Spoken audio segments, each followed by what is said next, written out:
I'm David Nordyke and the owner of Rosalind Coffee.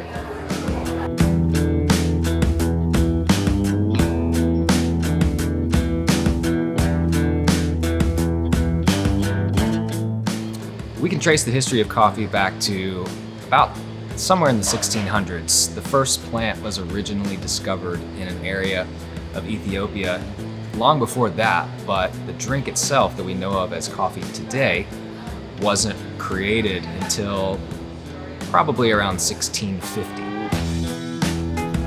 My name's Kerry Hodson, owner of Intrinsic Smokehouse and Brewery. Brewing beer is a very agricultural-based product. It's actually taking raw materials, grain and wheat and corn, and converting them into a stable liquid that can provide nutrients and a really good time to people over a longer period of time, as opposed to the grain going bad in the barn or the silo. So people first started making beer, I think, on accident when their grain actually got wet, and then they would drink the liquid that it was almost like a tea that came off the top of it. And since that day, I guess we've been perfecting it for the last 1,000 years. It's a lot like wine in the way that wine is grown, and it has different properties based on the soil, the weather, the climate, the altitude at which it's grown. All affects the, and not to mention the type of plant. There's different varieties of the coffee plant. And so all those work together to create really different varieties of coffee, different tasting notes, different levels of boldness or mildness or chocolate or cherry or fruits of all sorts. It really just depends, even year to year, how that crop is going to taste.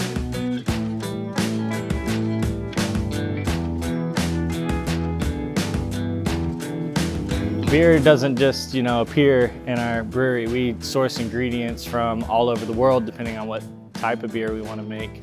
Different types of grain that are malted to different levels of roast to give you the different color and characteristics that you want.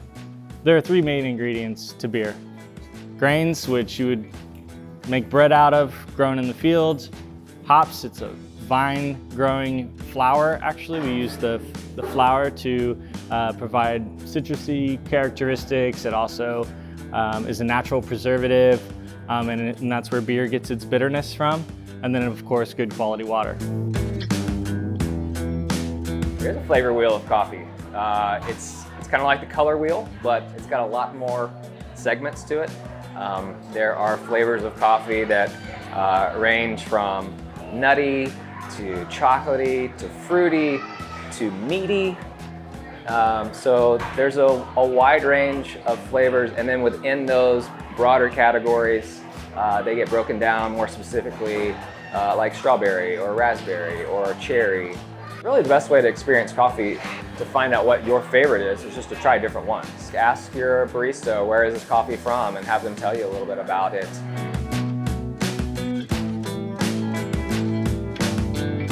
There is a flavor wheel of beer. Much like coffee, there's roasty, earthy, fruity, and then it just keeps on going from there. Caramel, bready. So what we try to do with our customers is ask what they like, or what they think they like, and then give them something a little outside of that boundary and explain it to them where it comes from, how it gets these different flavors, and what they are tasting.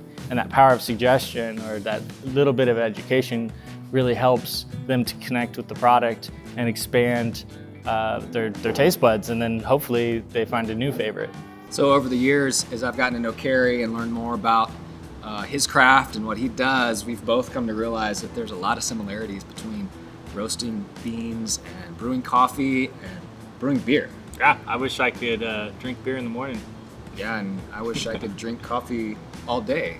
So, But I do that. and I'm really inspired by your Lavender Latte. It's the most popular drink for sure. I think it's very unique, and the flavors of the flower and the roastiness and chocolate tones. And I love a great milk stout, which of course Intrinsic has an amazing one. So we thought, let's combine the two. So how about we brew a Lavender Latte milk stout? I like it. Let's do it. Let's brew it.